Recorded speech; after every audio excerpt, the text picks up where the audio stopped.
come to life as Josie Long presents today's episode, In Dreams.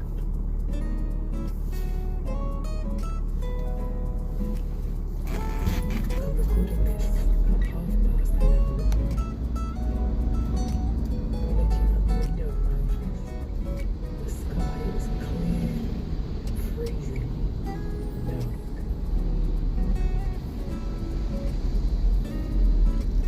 Look at the rest of the house is asleep. Looks like I'm not quite in the waking world. This is short. In a quarter of a mile, turn right onto Queenstown Road, A3216. I've been thinking about time using an old ship. True story. Thinking about the flow of time. Radio adventures and found sounds. Today,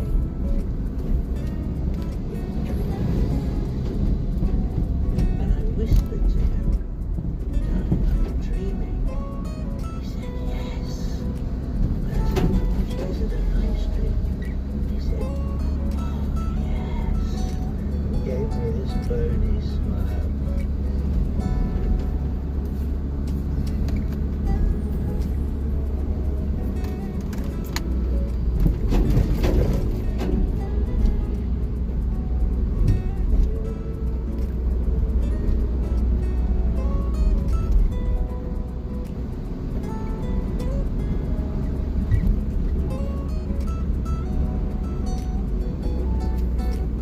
we're going to begin with a thought of Turn right onto Queenstown Road, A3216.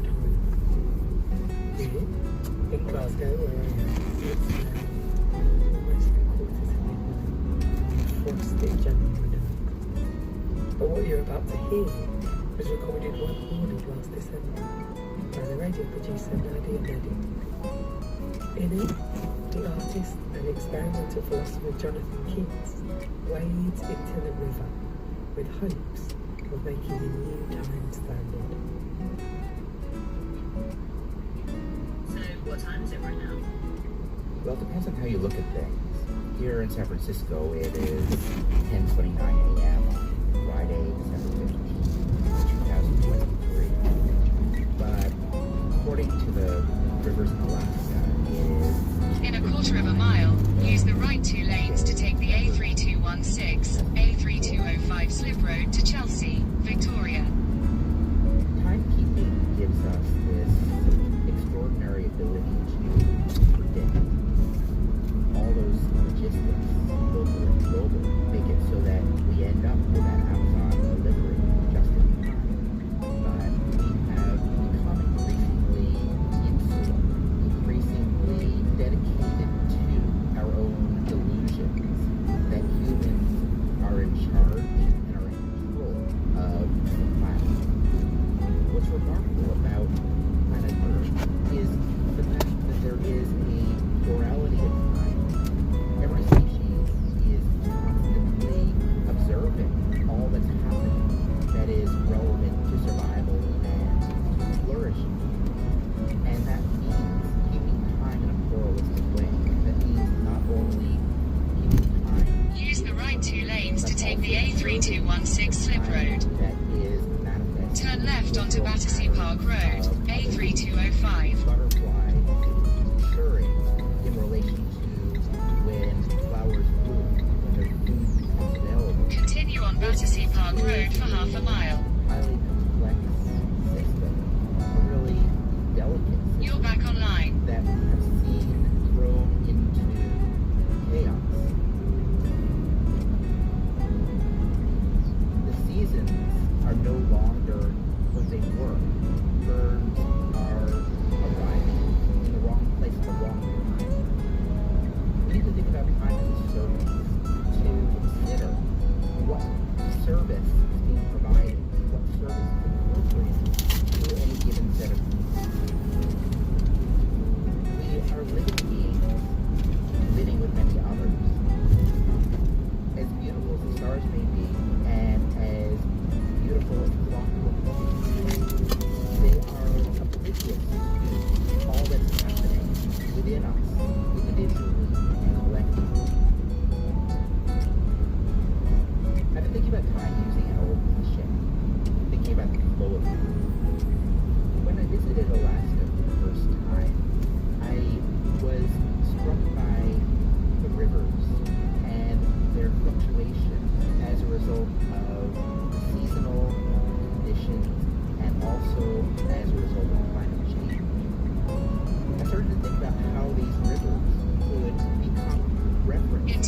yards, turn right onto Beechmore Road. to how we recognize and that all of the variations in the rivers could become meaningful indicators of planetary conditions. Take the next right onto Beechmore Road, then turn left onto Prince of Wales Drive. So I imagine this crazy clock that would have a water wheel that would run clockwork mechanism, where time would speed up as the river goes more rapidly and slow down as the river slows. And I quickly ran into reality that Alaska Turn left onto Prince of Wales Drive.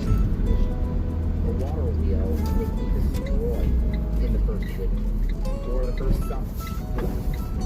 However, it turned out the U.S. Geological Survey had much better. In 150 yards, at the roundabout, continue straight to stay on Prince of Wales Drive. That would be used as a source for a digital, and that would set the rate at which the digital clock ran from moment to moment on the basis of what was being measured on the river.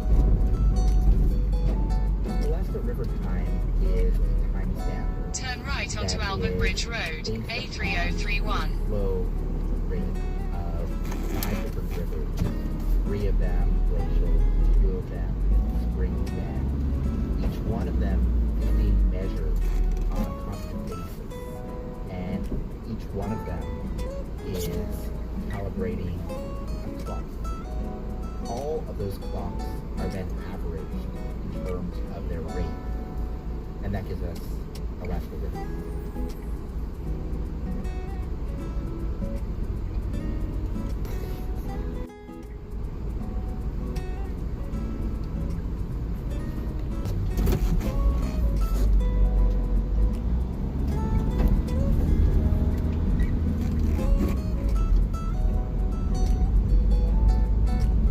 Continue on Albert Bridge Road for half a mile.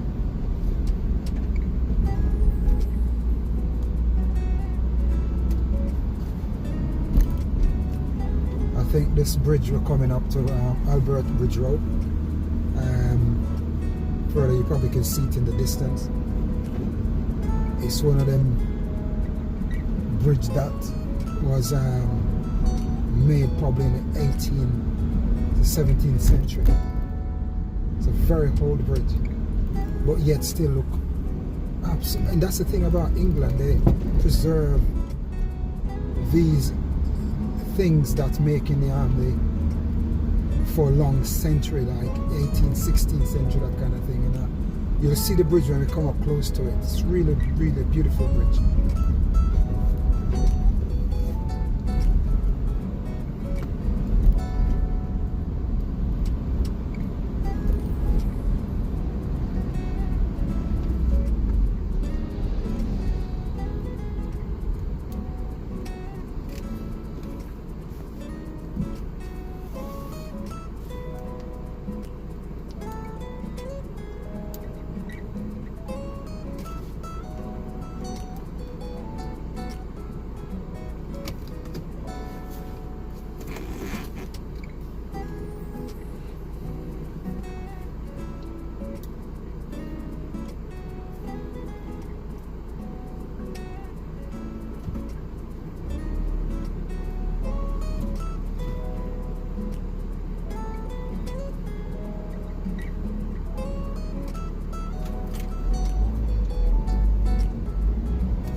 These bridges are very, so you can't have big vehicle like lorries and trucks and stuff like that go on the bridge.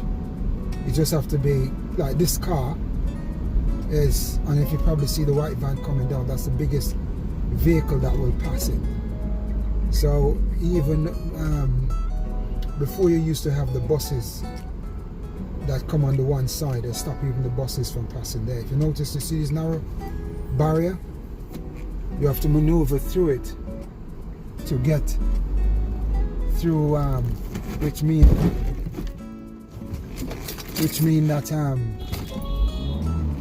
that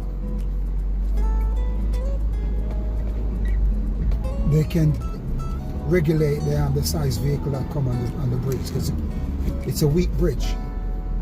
Let's see what it said. Yeah, it said 1874. And yet look at it in its splendor. Beautiful. I love it. So you think about it, for a bridge like this built back in the 18th century and look so good, it's even look better than some of the bridges that they're making nowadays anyway.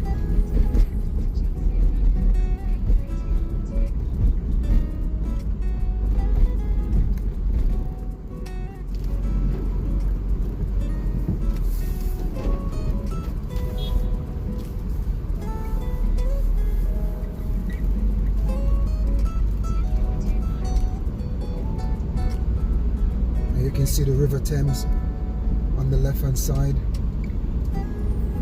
with all of them houses, sorry, not houses, flats on the river bank.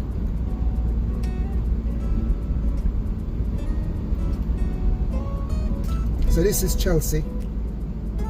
So we've just left Clapham and now we're in Chelsea.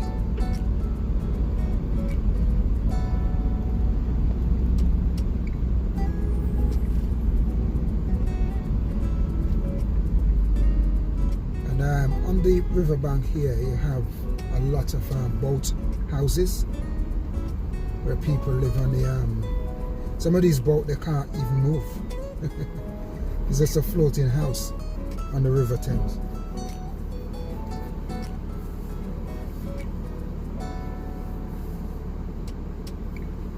So if you have the money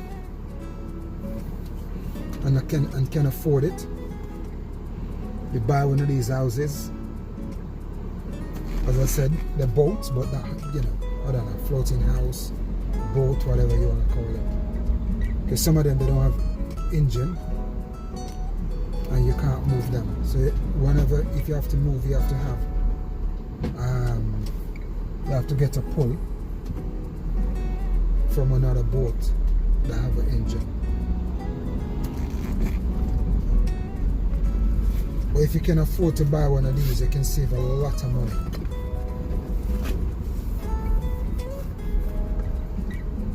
Because once you have it, pay for it, you don't have much of issues like when you live in a flat. You have to be paying service charge, you have to be paying what's it called, lease, when you have like lease agreement and stuff like that. You have to be paying loads of different payments you have to be making. I don't remember some of them, to be honest with you. But when you have that, all you need is a letterbox, like a mailbox, to pick your mail up. You're on there is this. Some people have solar panels on the boats, so they build a minimum.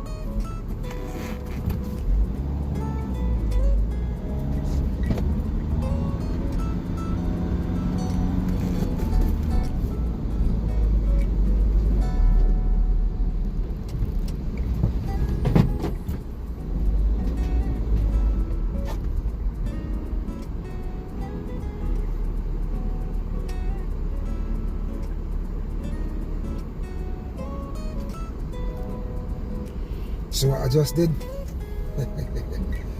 So how it works, you see them yellow box that you just come out of?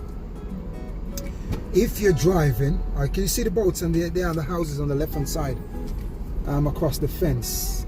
You're hardly going to be able to see it, and I cannot touch the device while I'm driving, you know what I mean?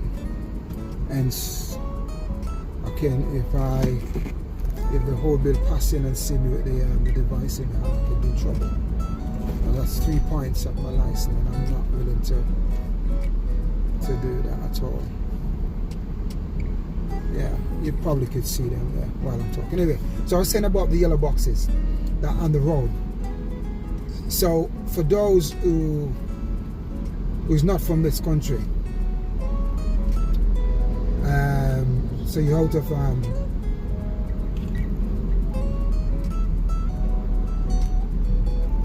oh, sorry, I'll just see somebody. sorry.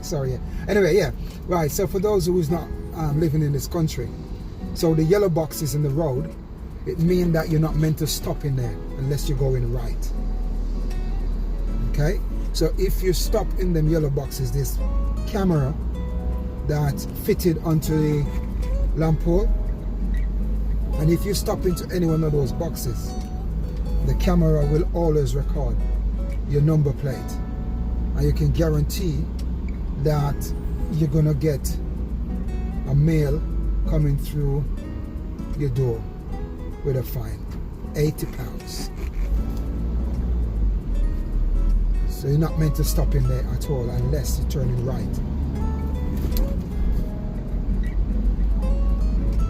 So the traffic was moving. I was coming across the and I realized that once my front wheel touch, I can't go back because there's a vehicle behind me. So now I decided that I'm gonna have to continue,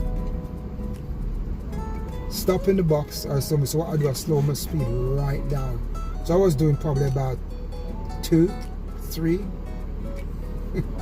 you know, but the thing is, I did not stop. So I was moving, but I'm moving very, very slow, hoping that the traffic will move up, which will cause me to continue my journey out of the box. And that's what happened. So the yellow box right there, that's it. Those are the boxes I'm on about. If you ever come to the UK, you have to be driving, watch them. Don't stop in those boxes. I mean, a lot of people, foreigners, stop in there anyway. The time, even from Europe, and the time they ready to find these people, they're long gone. And what it's gonna cost for them to chase it up to find these people in Europe, etc. It's gonna cost too much money, so they just leave it alone. But if you borrow a vehicle from a friend or a family member, the letter won't come to you. The letter will be going to that friend or that family member that own the vehicle. So the letter will be going to the owner of the vehicle, whether you rent it or just lend it from somebody. That will be coming into the post to the owner of the vehicle. So you might gone and decide, and I'm not paying it, but they will have to pay it unless they can prove that they loaned you the vehicle and you were legitimate to drive the vehicle on the road of the UK. Other from that, they're going to try everything to get the money off these individuals. And if it's a rental vehicle, then the rental car company will be sending that letter onto you as a fine for you to pay it.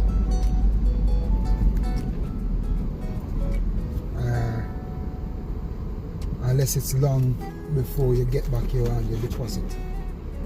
But if it is, then they will be taking it from your deposit before you they reimburse you with it.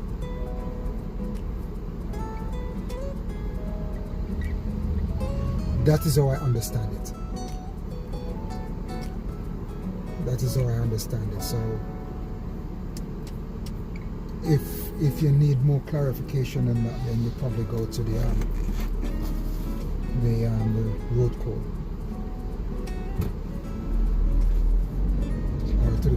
website, because I might be wrong in some of the things that I said. All right. Yeah.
See, I just said something a while ago. I went to the petrol station a while ago, and this was really shocking. So I went to the petrol station to get some fuel.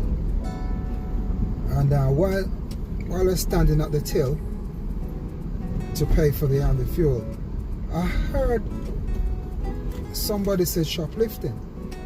So then the lady picked up the radio and called for a colleague and said shoplifting.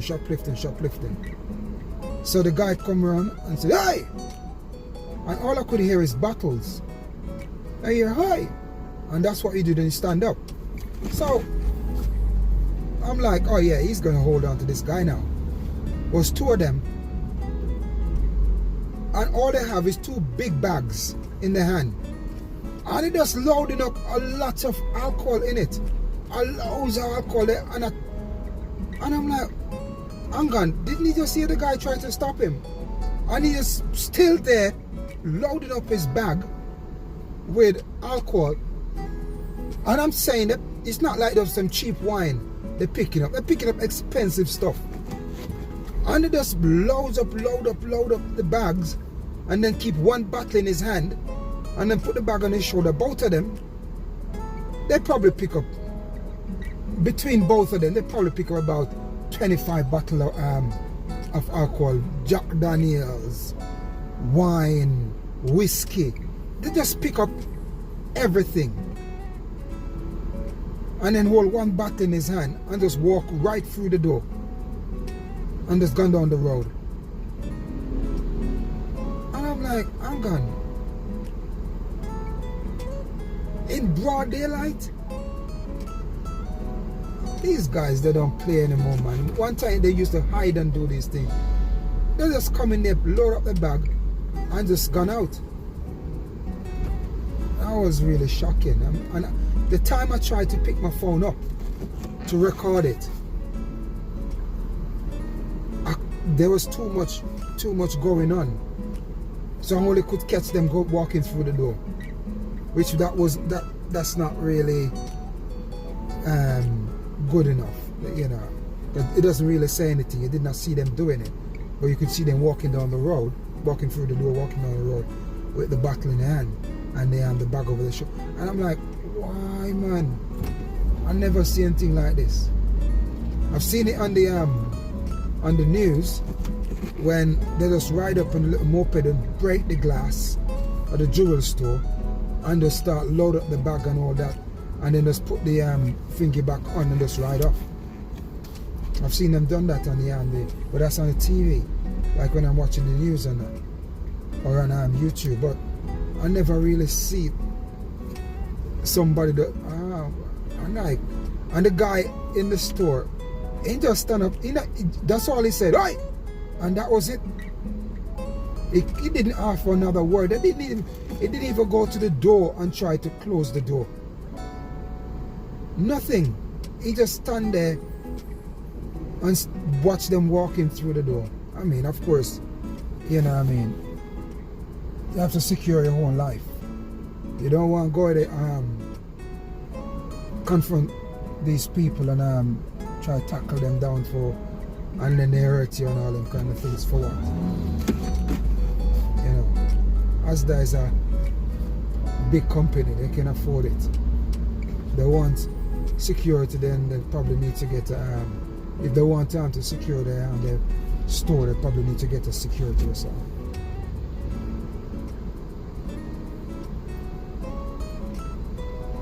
They just come through the red light.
These guys, I tell you, man, I got great respect for them guys. I remember last week when it was -11 and -6 and all kind of different number like that, you know, and these guys were still out there working. I'm like, no, bro. I'm not interested at all, nah. I couldn't do it. Could not do it. Seeing them out there working, oh my word. I don't know how to do it. Because my fingers were freezing. So my body was fine. I was warm enough. but my fingers and my toes. Oh, and then these guys, they have to wear safety boots. And most of these safety boots, well, the new boots nowadays, they have they do them with fiberglass instead of metal. But a lot of them older boots, they are metal, steel top with metal in it. So when the cold contract that, oh no man, not interested at all now. I'll pass. I don't care you keep on them because the gloves doesn't work for me. In the cold, a glove doesn't work.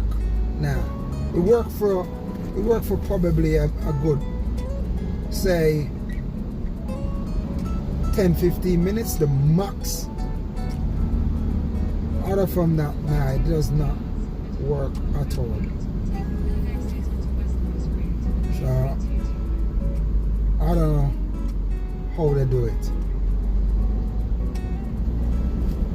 I remember coming from the gym, just walking, you know, and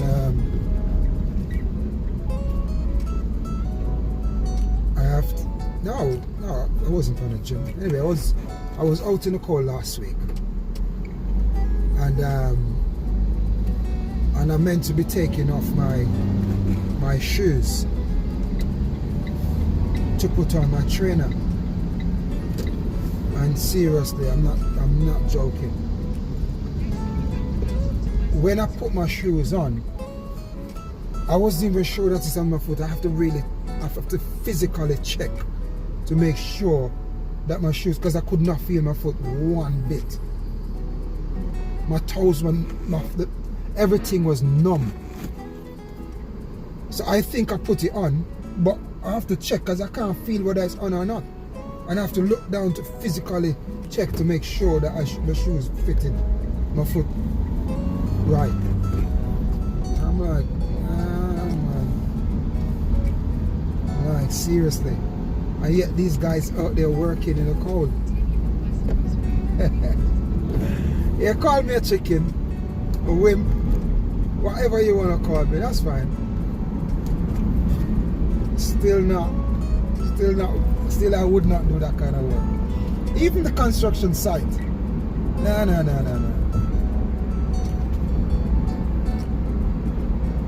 Although still with construction, I don't know how I work on the road, but on the construction site, if you reach a certain, I think it's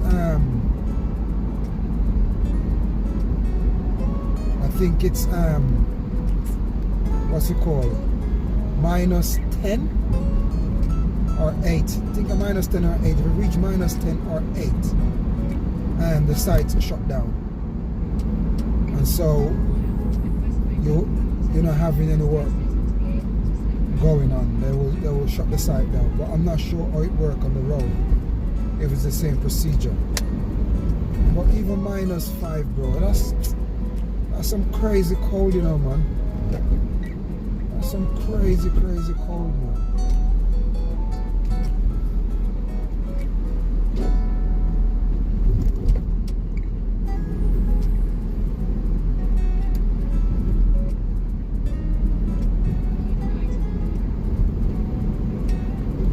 I see people out there early in the morning running in them weather. Listen, I love run. I love my running. But I probably did it. I think it was in I did it. But it was no -10, -11, them kind of things. It was not. I think the highest it probably went was probably -5, 3, something like that. I'm not sure. Between 3, 4 or 5, one of them. I can't remember. You know, when COVID, when they had the lockdown, so all the gym were closed, and I need to do some exercise. You know what I mean? Because I can't go to the gym. So I run every morning. Every morning I go for a run. And that was then I decided to do all these marathon I did. You know, because I started to like it. And I said, okay, why not just do the marathon? And that's what I did.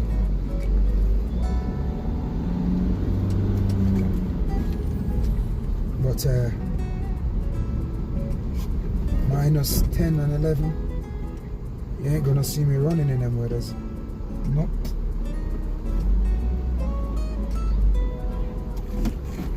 Not gonna see me running in them weather. And there's some of them, the morning, I see some people running. It's raining, it's that cold, and you're running in that. Are you too committed, man? Yeah, I remember I go to Birmingham at a friend's house, and I wake up in the morning to go for a run, and it was cold and it was raining, and I'm like, no, I ain't doing that. You know what I did? I go in the kitchen while they all sleeping, and I do 15 miles on the spot, right in the kitchen. 15 miles I did. I was dripping. I was dripping. So that was a good run for me. On the spot. Alone. When he come downstairs and he see me like, bro, what are you doing? I'm like, go for a run, man. He said, but look at you, you're tripping, man. But it was experience. And I like it. You know what I mean? Because I decided that I wanted to keep the momentum going, but I don't want to go in the weather. If I don't have to, if I'm running outside and it starts to rain, fine, I'll continue. But if I have to start my run in the rain while it's pouring down, bro, I ain't doing that. I go to the gym and run on a treadmill if I have to. Or I stay indoor and I run on the spot. I don't have to. And one day ain't gonna kill her either. You know what I mean?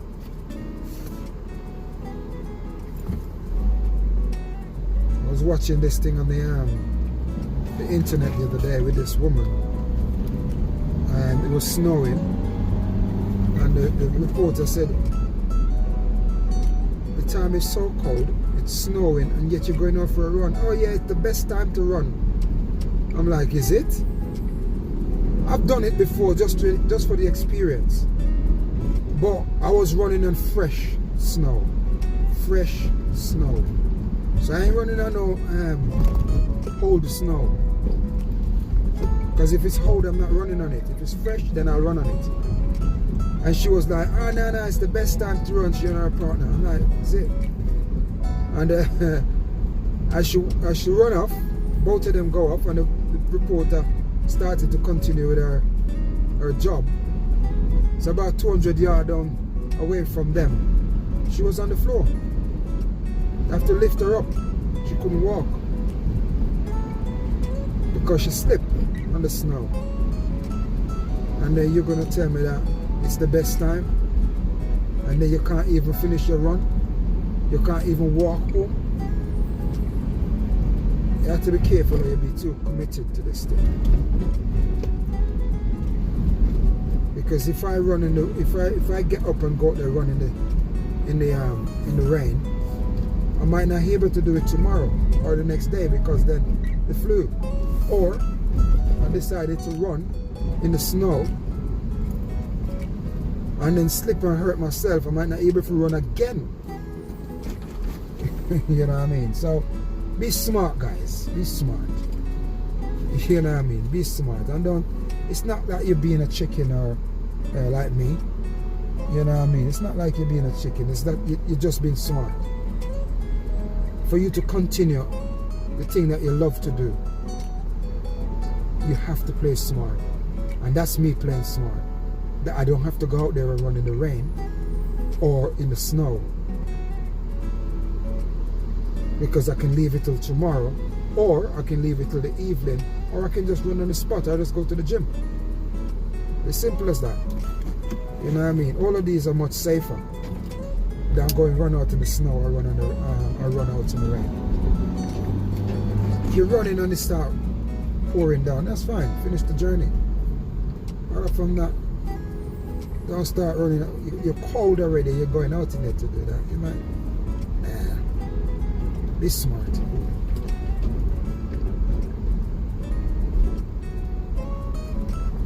This property here, man, they're putting up really fast. I remember 2 years ago, all of this was just dump. They have some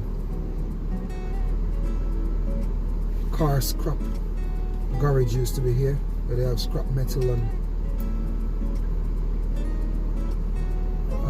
old car parts and stuff like that, and a skip yard used to be there as well. And I remember that because across from there is what do you call it? Car Giant. Yeah, on the left hand side of them. They wanted the land. They wanted the Car Giant land as well, but they refused to give it up. But the skip company, they have to give it up. Well, I presume they did not own it, but I think it's either Car Giant own this or they're on a very long lease. But they refuse to give it up. Because if you've never been to Car Giant before, they got thousands upon thousands of cars over there. It's like every bay of a brand, whether it be Mercs, whether it be BM, whether it be Audi, whether it be VW, Vauxhall, whatever, Ford. They just got loads of different. Everywhere you go, they don't just mix up all the cars. To show you how big it is over there, massive.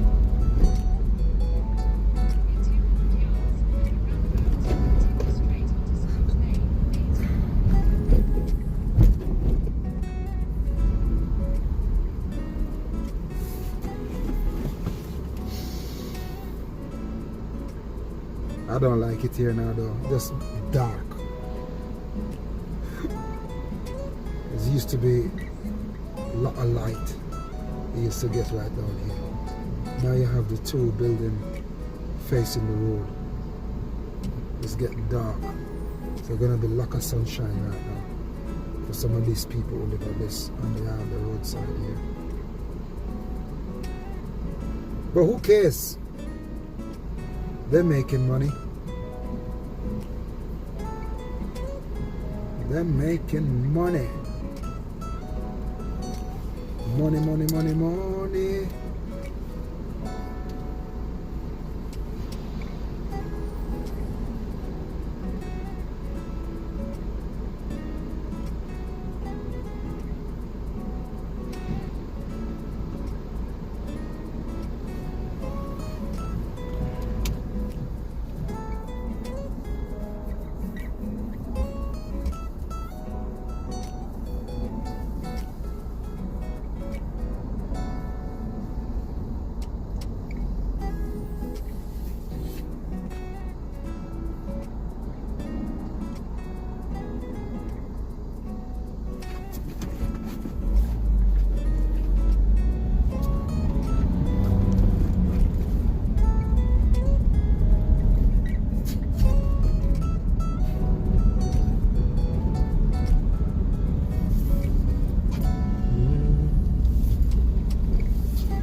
kitchen. Body come out to get the grocery. Over there.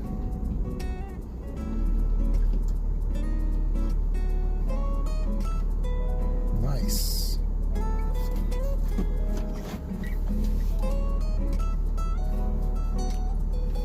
Nice, nice.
This is the end of our journey.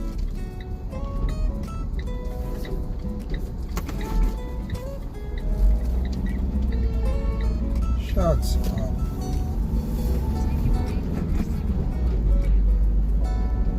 As I said, this is the end of our journey in Willesden. I hope you enjoy our time together, driving from Clapham to Willesden.